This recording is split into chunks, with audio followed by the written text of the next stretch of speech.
कैसे हैं बच्चों? उम्मीद है बढ़िया होंगे, मजे में होंगे। हम लोग मुगल साम्राज्य और इतिवृत्त ये जो चैप्टर है, चैप्टर नंबर 9 है, कक्षा 12 में इतिहास का, जिसे पढ़ रहे हैं पार्ट वाइज। चैप्टर का वीडियो पार्ट 7 आज मैं बनाने जा रहा हूँ।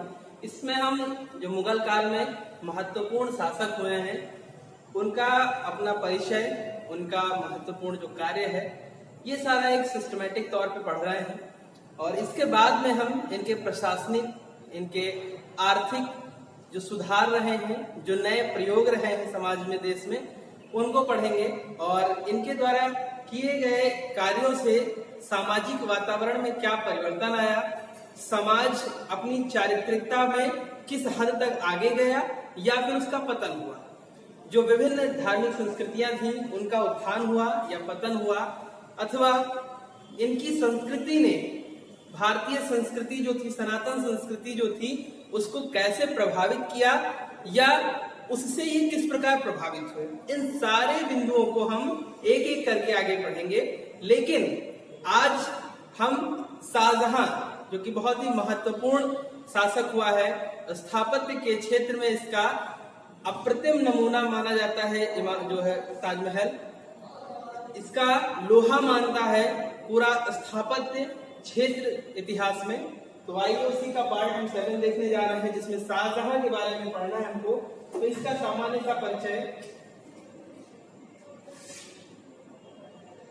शाहजहां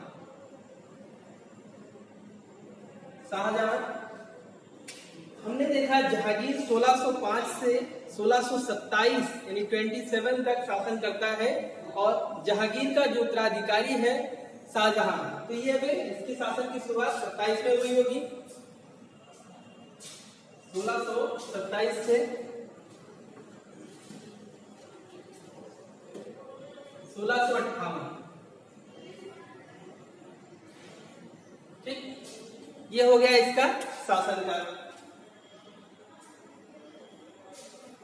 अब इसके बाद में जब हम आगे बढ़ेंगे तो इसका व्यक्तिगत परिचय जो है, इसका प्रारंभिक नाम, इसके द्वारा राज्याभिषेक इसका कब होता है, या इसके द्वारा जो भी कार्य किए गए हैं सामाजिक क्षेत्र में या स्थापत्य के क्षेत्र में या राजनैतिक क्षेत्र में, जो कूटनीतिक कार्य हुए हैं जिससे इसने अपनी सत्ता को मजबूत किया, सुदृढ़ किया, उन सबको एक एक करके देखते हुए चलेंगे। तो सबसे पहले शाहजहां का बचपन का नाम देखते हैं। तो इसका बचपन का नाम था खुर्रम।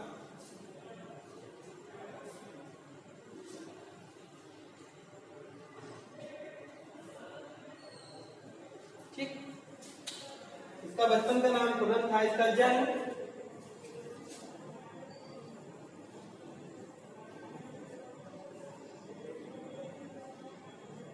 5 फरवरी 1592 ईस्वी को हुआ था।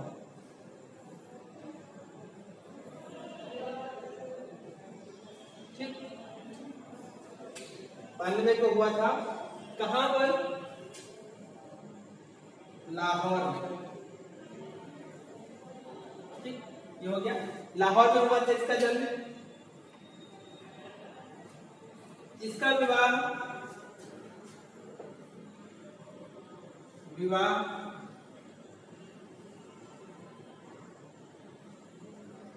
आसफ खां की पुत्री, आसफ खां की पुत्री अर्जुमंद बानो बेगम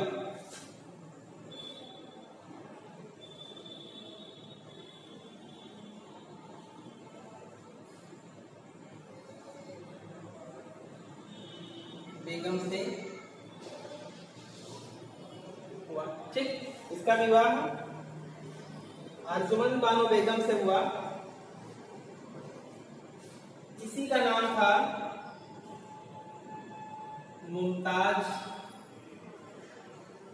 महल। ठीक, ये हो गया।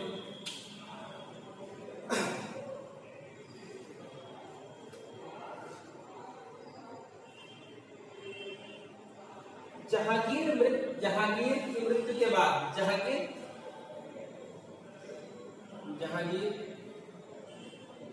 की मृत्यु के बाद जहांगीर की मृत्यु हो जाती है। इसकी मृत्यु के बाद इनके जो ससुर है यानी कि आसफ खां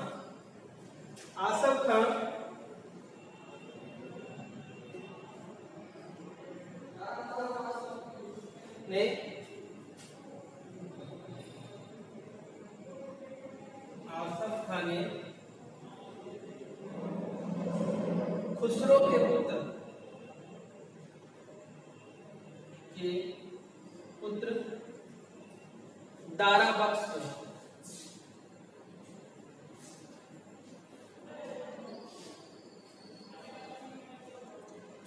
के पुत्र दारा बख्श को तात्कालिक तौर पर शासक बना दिया।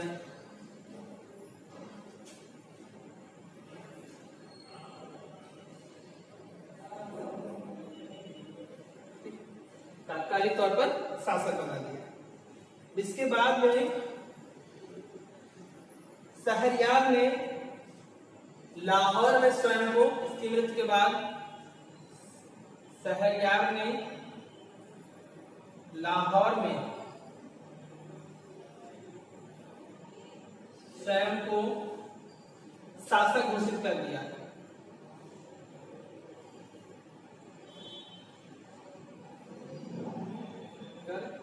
ठीक, अब इस तरह से जहांगीर की मृत्यु के बाद एक इसने स्वयं को शासक बनाया, दूसरा शहरयार स्वयं को शासक घोषित कर देता है। अभी शाहजहां से कोई मतलब नहीं निकला है। ठीक, इसके बाद में क्या होता है,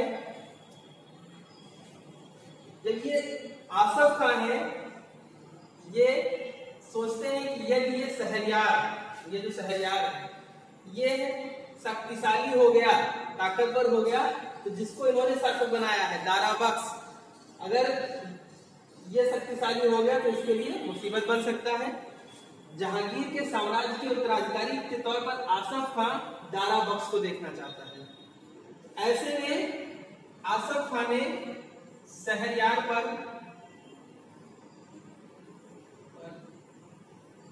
आक्रमण किया। आक्रमण करने के साथ ही उसको पराजित करके इसकी आंखें निकलवा दी।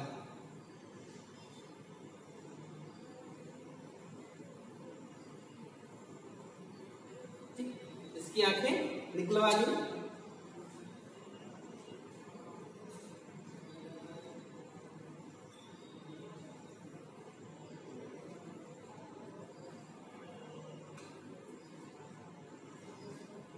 आसफ खान ने शाहजहां द्वारा, अब क्या होता है कि शाहजहां द्वारा आसफ खान को वजीर का पद दिया जाता है।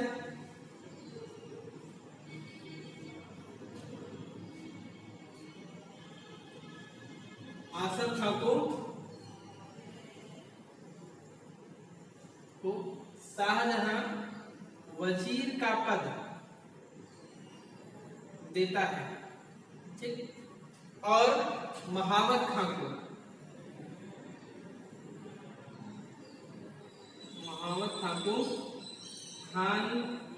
खाना की उपाधि। ठीक, अब इस तरह से आसफ खान शाहजहां के साथ आ रहे हैं, महावत खान ये भी शाहजहां के साथ आ रहे हैं, यानी लालच देकर शाहजहां ने अब अपने समर्थन में वातावरण तैयार करने का काम शुरू किया। 24 फरवरी 1628 ईस्वी को 24 फरवरी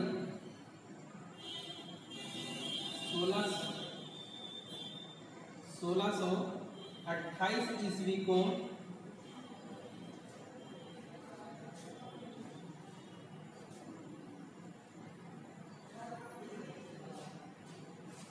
शाहजहां गद्दी पर बैठा। ठीक, अब इसका देख लेते हैं नाम क्या था, पूरा नाम, इसका पूरा नाम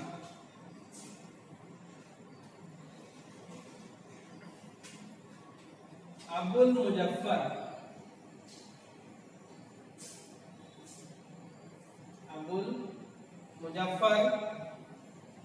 शहाबुद्दीन मोहम्मद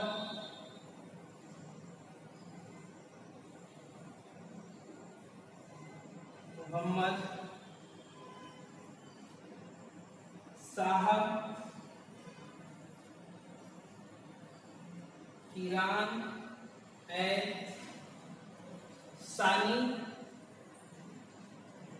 शाहजहां। ठीक, ये हो गया इसका नाम, अबुल मुजफ्फर शहाबुद्दीन मोहम्मद साहब किराने सानी। इस तरह से इसका नाम तैयार हो जाता है। ध्यान रखिएगा, ये एक ही व्यक्ति का नाम है जिसको शॉर्ट में हम कहते हैं शाहजहां। अब कभी आप पूछिएगा ताजमहल अब्दुल मुजफ्फर शहाबुद्दीन मोहम्मद साहब किराने सानी ने बनवाया था, शाहजहां को छोड़ दीजिए, आदमी भूल जाएगा, कहेगा नहीं गलत बता रहे। ठीक है, ये उनकी पूरी उपाधि थी। इसी उपाधि के साथ जब इनका राज्याभिषेक हुआ, जब ये गद्दी नशीन हुए, गद्दी पर बैठे, तो इसी नाम के साथ इनके लिए कलमा पढ़ा गया। ठीक, चलिए आगे बढ़ते हैं। अब तो हमने शाहजहां को शासक बना दिया है, ये सारी समस्याएं खत्म हो गई हैं, ये सब मैदान छोड़कर जा चुके हैं, शाहजहां शासक बन गया है। अब आइए हम देखते हैं शाहजहां जब शासक बन गया तो उसने अपने शासक के समय में क्या क्या कार्य शुरू किए।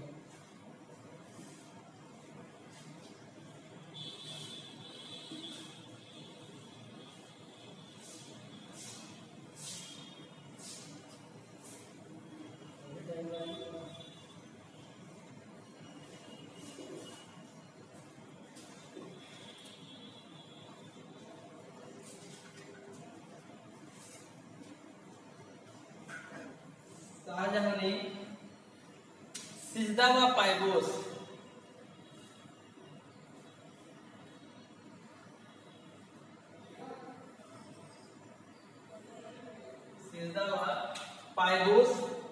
की प्रथा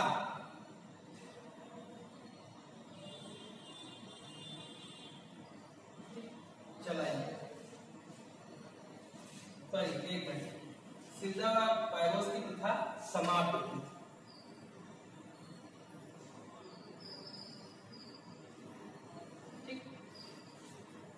शाहजहां ने सिजदा व पायगोस की प्रथा समाप्त कर दी। सिजदा क्या होता था? आप जब दरबार में पहुंची तो शासक के सामने ऐसे झुक के सिजदा करना, और पायगोस में होता था कि शासक अपनी गद्दी पर बैठा हुआ है, उसके सामने मुख के बल, पेट के बल लेट जाना और उसके चरणों को उठाकर चूम लेना। ये हो जाता था इनका पायगोस। इस प्रथा को इन्होंने समाप्त किया और चहार तस्लीम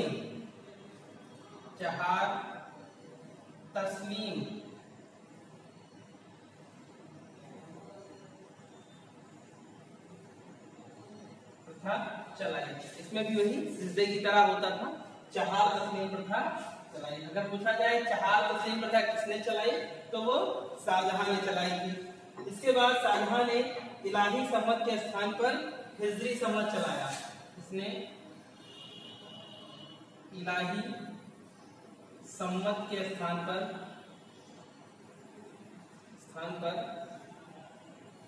हिजरी सम्मत चलाया। इलाही सम्मत अकबर के द्वारा चलाया गया था और हिजरी सम्मत शाहजहां के द्वारा चलाया गया। शाहजहां ने अपने शासनकाल के 11वें वर्ष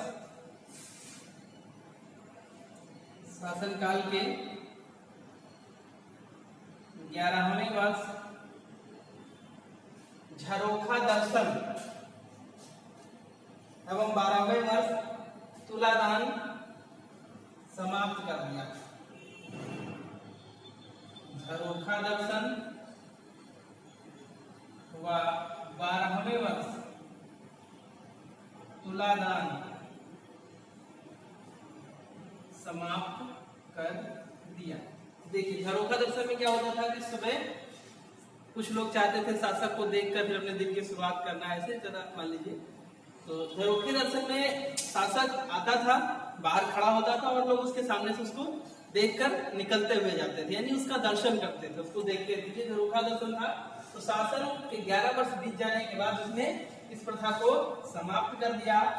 तुलादान क्या होता था? प्रतिवर्ष शासक अपने बराबर सोना या चांदी आभूषण आदि दान करता था। ये भी इसने 12वें वर्ष समाप्त कर दिया। यानी कि यहीं से एक चीज नजर आ रही है कि शासक अनावश्यक कार्यों में कम जाना चाहता है और साथ ही साथ आर्थिक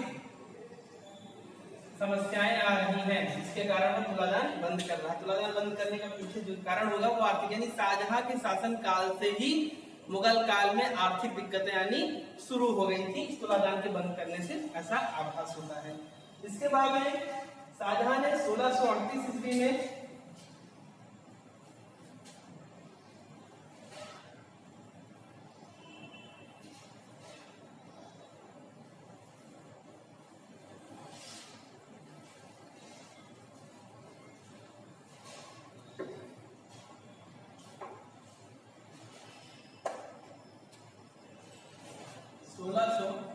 ईस्वी में राजधानी आगरा से दिल्ली लाने के लिए यमुना नदी के तट पर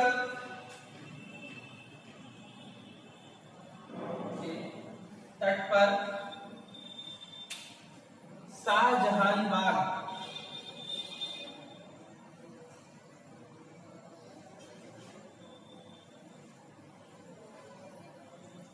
की नींव डाली मतलब ये बसाने का काम शुरू किया। 1638 में शाहजहां के शासनकाल को, इसका जो शासनकाल रहा है, इसके शासनकाल को स्थापत्य यानी बिल्डिंग निर्माण का काम था। स्थापत्य कला का स्वर्ण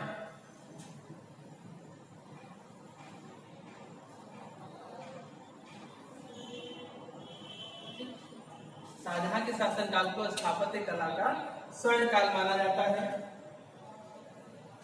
इसके द्वारा बनवाई गई प्रमुख इमारतें,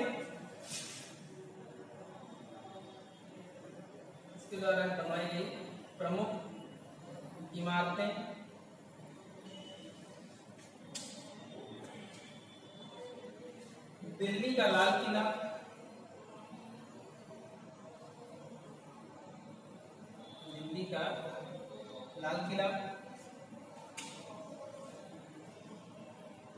दीवाने आम, दीवाने खास,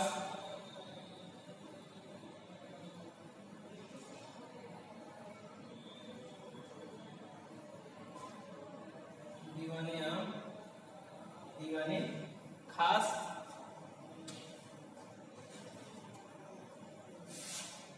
दिल्ली की जामा मस्जिद, आगरा की मोती मस्जिद,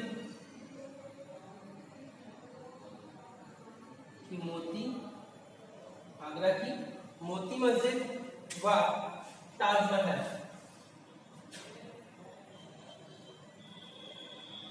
ये कितनी बिल्डिंगें या इमारतें, ये महत्वपूर्ण इमारतें रही हैं इसके शासनकाल के क्षेत्रकाल में। ये जो ताजमहल है, इसका जो निर्माण करता था, शिल्पकार था, उसका नाम था उस्ताद अहमद लाहौरी। याद रखिएगा, ये प्रश्न पूछा जाता है कि ताजमहल का जो स्थापक काल था, जो आर्किटेक्ट था, वो कौन था? तो उस्ताद अहमद लाहौरी था इसका निर्माण करता। शाहजहां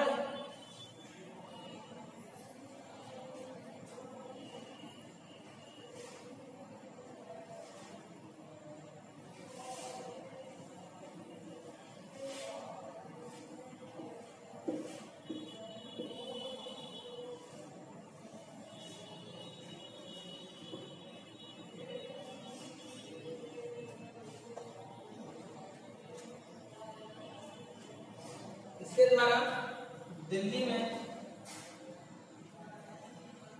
एक कॉलेज बनाया गया।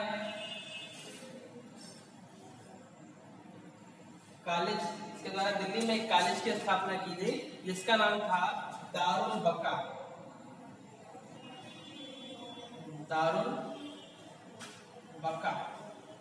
इसके द्वारा निर्मित विद्यालय का नाम था। सितंबर 1657 में शाहजहां के गंभीर रूप से बीमार पड़ने के कारण मृत्यु की अफवाह फैल गई। 1657 ईस्वी में शाहजहां बीमार पड़ गया और यह सूचना इसके पुत्रों को मिली। पुत्रों को मिलते ही उत्तराधिकार का युद्ध आरंभ हो गया। ठीक, इनके मध्य उत्तराधिकार का युद्ध आरंभ हो गया इनके पुत्रों के मध्य। औरंगजेब ने सितंबर 1658 में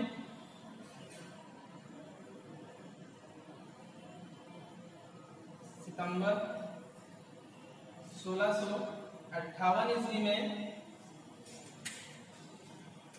शाहजहां को कैद कर लिया। शाहजहां को कैद कर लिया, शाहजहां को बंदी बना लिया। इसका बेटा था औरंगजेब ने अपने पिता को बंदी बना लिया। 31 जनवरी 1666 ईस्वी तक जीवित रहा। 31 जनवरी 1666 ईस्वी